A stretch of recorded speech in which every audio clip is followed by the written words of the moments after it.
Jammu Kashmir national conference की तरफ से आज बांडीपोरा के सुंबल इलाके में वर्करों का एक इजलास मुनक्किद हुआ। इस मौके पर उमर अब्दुल्ला ने तकरीब से खिताब किया।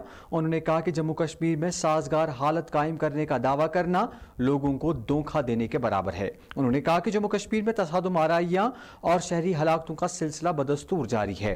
उमर अब्दुल्ला का मजीद बिजली सूरत हाल के हवाले से कहना था कि अगर गवर्नर इंतजामिया बिजली की सूरत हाल को दुरुस्त नहीं कर पा रही है तो वो LG इंतजामिया को मुफ्त मशवरा दे सकते हैं, अगरचे वो खुद भी बिजली के कामयाब वजीर रह चुके हैं। उनके मुताबिक जम्मू कश्मीर में बिजली सूरत हाल बद से बदतर हो रही है, जिससे कि लोगों को सर्दी के इन शदीद अयाम में शदीद मुश्किलात का सामना करना पड़ रहा है। इजलास में सैकड़ों पार्टी कारकुनों के अलावा हिलाल अकबर लोन भी शिरकत कर रहे थे।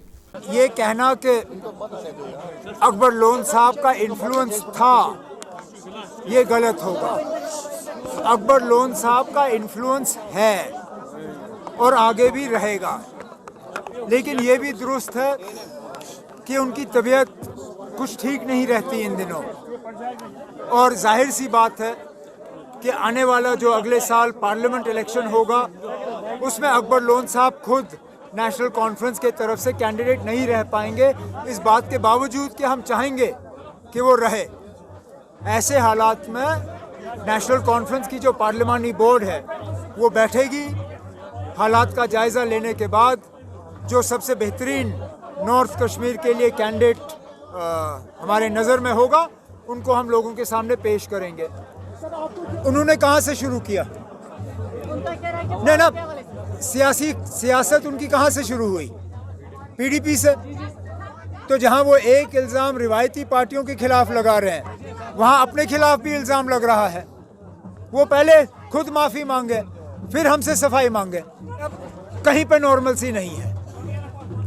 रजौरी में नॉर्मलसी थी। रजौरी को काफ़ी हद तक हमने मिलिटेंसी से बिल्कुल आज़ाद कर दिया था। मुझे याद नहीं है कि मेरे दौरे हुकूमत में रजौरी ज़िले में इस तरह का कोई एनकाउंटर हुआ होगा। जब आप रजौरी की बात करते हो, जब आप कुकरनाग की बात करते हो, जब आप नॉर्थ कश्मीर की बात करते हो, तो जगह जगह हमें इस तरह के एनकाउंटर जो हैं वो नज़र आते हैं। दिन दहाड़े श्रीनगर में फायरिंग। आज भी हमारा एक बहादुर पुलिस का अफसर वो श्रीनगर में अस्पताल में अपनी जान की लड़ाई लड़ रहा है।